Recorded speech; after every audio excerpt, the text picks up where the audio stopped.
Second and short. That means it's Taylor time, and he's got the first down, and he busts away from the pack for plenty more. Jonathan Taylor, big run. There he goes, and Indianapolis takes the lead.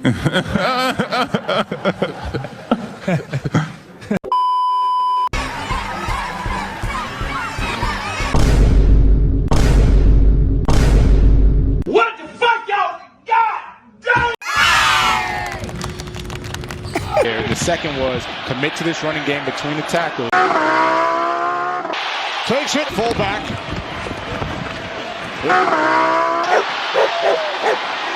Still going into the end zone. Touch.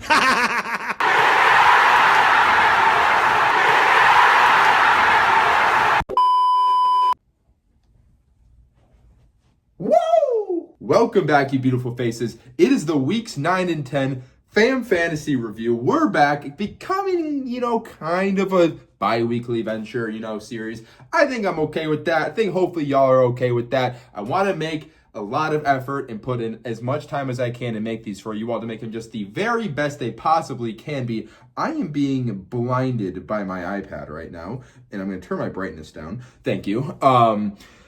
What has been happening in these past 2 weeks? There's been a lot of shifting, and if you guys recall from my predictions video, I had Evan, Alec, Caroline, and Caleb in our Final Four. And what I really want to do is kind of see where that prediction lies, as well as every other person, and see, really who has the best chance to win it all, what seeding looks like and everything, now that we are officially done through 10 weeks of the NFL season. It's been going by fast, people. Thank you all for tuning in, and without further ado, let's just get this going. So, if we're looking at everything from the stands, Evan, the undisputed champ, I hate the little fucker, he is 8-2. Once again, no one's really stopping him. We'll go into top performers and everything of the week eventually.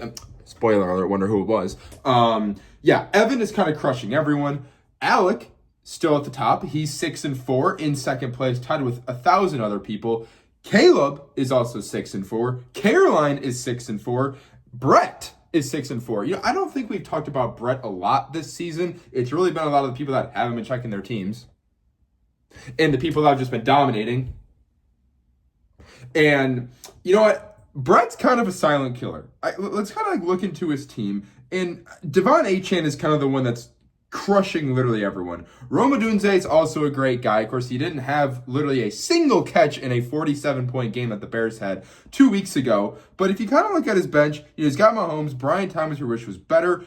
I think Brett's team is decent. It's solid. I don't know if he's getting favorable matchups or anything, but Brett is a team to watch out for as the season progresses. He's kind of a silent killer. I'm excited to see what he's going to be doing later on. But those are really where the top stands. So as I had predicted kind of back at the week 8 recap, it seems as though that the top four are kind of the top four. Kind of going down the line, we got 3 tied at 5-5. It's Tony, it's Ellie, and it's Allison. Allison was our first ever con of the week, but she's only risen above since. Kind of going strong now. And of course, who's at the bottom? Tiffany has fallen off a cliff. She was predicted number 1 to start. Now she's number 11 or 10 or something. It's bad in the power rankings.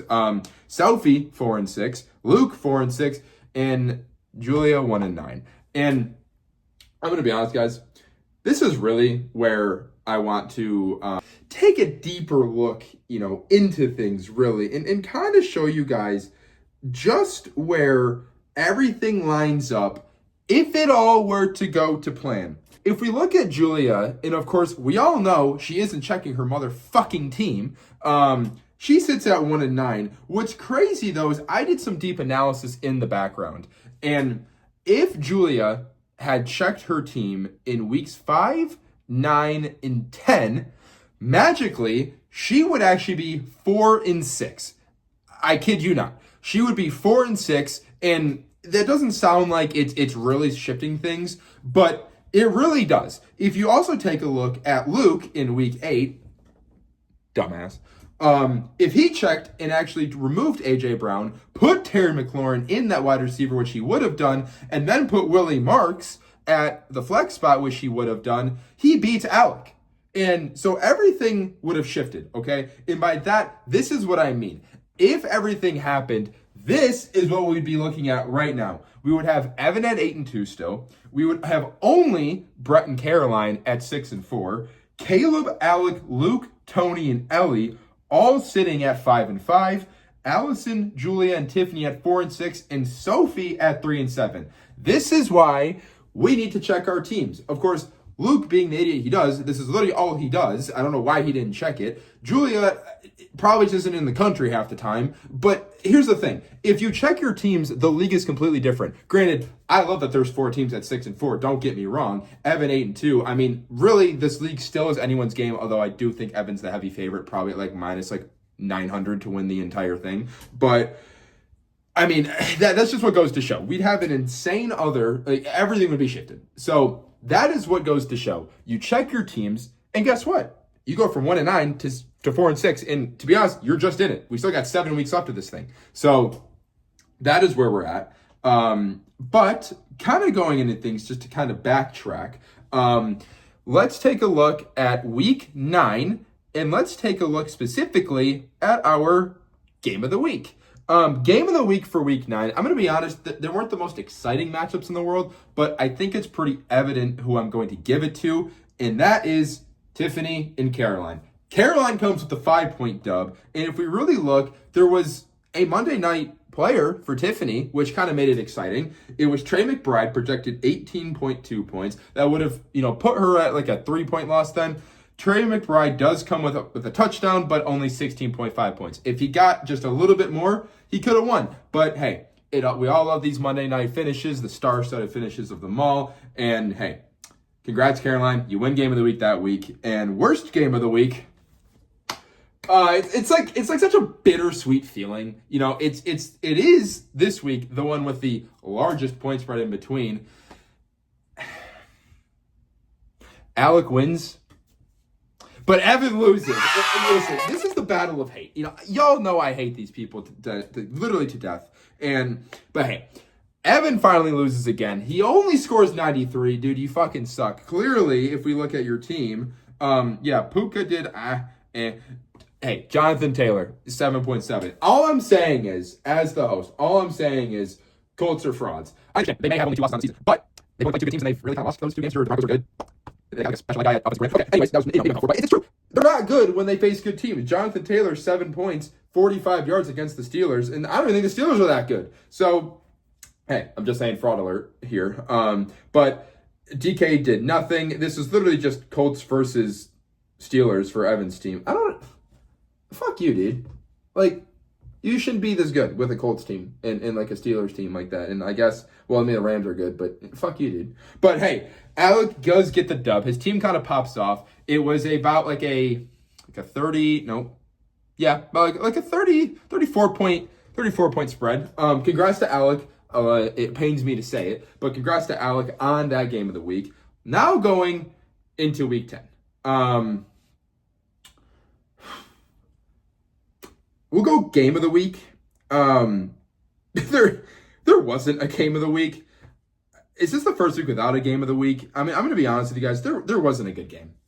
Every single game was basically a blowout, besides one. And that's nothing to shine for. So, game of the week. Congrats, Brett. You beat Alec. You're now tied at 6-4. It wasn't close. Actually, which is good. Woo! Go, Brett. You killed him. Round of applause. It was about like an 18-point victory. But that somehow was basically the closest one because I'm going to go to the worst game of the week. And you guys think it might be obvious because once again, Luke ends up in the worst spot of it all at 70 fucking points and getting domed by Evan, like literally teabagged by Evan. 157.2 to 70.62. But that's not the worst game of the week. No, it's going to Julia and Sophie. Guys, I don't know what's more embarrassing.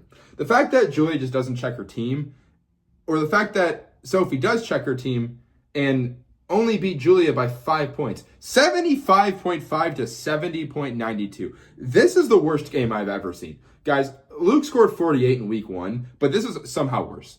Okay, 75. I don't know who this guy is on the Terrell Jennings. Who the fuck is that? Isaiah Davis. Do you have no running backs? Are they just all on? But they are all on by. All right, Sophie, I'm sorry. Still embarrassing. No offense. You almost lost to someone that didn't check their kicker, that didn't check their tight end, that didn't check their other tight end, and a Giants defense that had -1.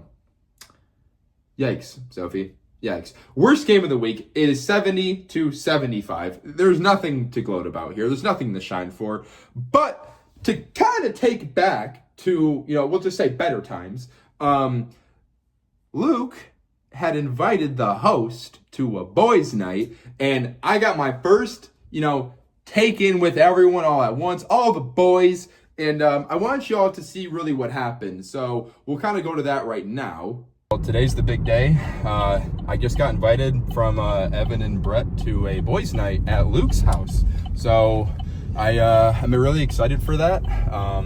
Don't really know why they invited me. Probably because I was clown of the week and I missed the last video because of terminal depression. But I'm ready to get this going.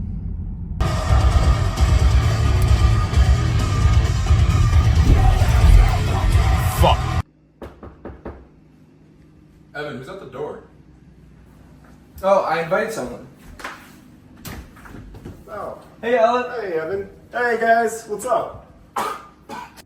Yeah, so I'm sorry you made it at halftime, but how was the drive? Was the weather good at least? Yeah, no, it's all good. Thanks for asking. It was... Yeah, I think, you guys will get snow a few weeks before we will, so hopefully it's not that bad of a winter this year. Yeah. Why is Alec here? I mean, I was invited to boys' night, but why the fuck is he here? I wish I got him though. Hey host, what are you doing over there? All right, Alec, dude, look. They invited me to boys' night. I don't know why, but they know I hate you, so I don't know why they did this. Why the fuck are you here? Hey, Jen. come on, man. He's second in fantasy. He's doing pretty well. I think he deserves to be here. All right, fine. Maybe I've been a little too harsh on you. Truce. Yeah. Just kidding. Get the fuck down. Whoa. This is stupid. Welcome to the Clown of the Week segment this week with our clown, Evan. Evan, get up here, little fucker. Come on. Not you, Brett. Idiot. So, Evan is our Clown of the Week this week because he thinks he gets to, praise Alec for his great record. Wow, nice schedule. Yeah, cupcake schedule. He scored 91. Don't be proud of it. Yeah, so Evan's Clown of the Week this week. He has a cupcake schedule. Evan still has the easiest schedule in the league. He really isn't that good. He just got lucky with a draft. And, we don't like people that like Alec around here. So congrats, buddy. You're Clown of the Week this week. You also just lost to him, which is actually even worse. So I hope you take that loss with some great shame and sit the fuck back down. Thank you, everyone, for this week's Clown of the Week this week. I know I was clown last time, but that will never happen again. This guy's Clown of the Week, and I'm assuming it's going to be him in the next one. So, What? peace be with you. Wait! So there you have it. I was at boys' night. They know I exist, and now you guys have proof that me and Luke are not literally the exact same people that you think we are. So thank you for that. And well, although Alec was there, I had a good time. No, we did not make up. We'll never make up. And Evan was Clown of the Week. It's about time. I hate that guy. But that is basically where we're at for everything here. Thank you all for tuning in. Of course, as always, I love to make these videos, and hopefully y'all love them too. Probably still a bi-weekly thing. I just want to make sure I make it the best for you guys as I possibly can. But before I go, we're going to look at week 11, who I think will be game of the week. And I haven't looked at any of the matchups yet, but who I will think is going to be the game of the week this week. I am going to give it to Caleb and Alec. 6-4 versus 6-4. Both people I predicted in the Final Four. So now it's time to see, are the lights too bright, or are you scoring touchdowns under the lights? So best of luck to you both. Best of luck to Caleb. Best of luck to everyone. And of course, I will see you all maybe next week, maybe the week after. Who knows? But anyways, best of luck with everyone in your matchups. Of course, I will see you the next time. Peace be with you all. Best of luck. May the odds be ever in your favor. And let's have a good fantasy week. Peace. And if we look at everything else, Caleb is also right now 6-10, and couldn't find the fucking standings.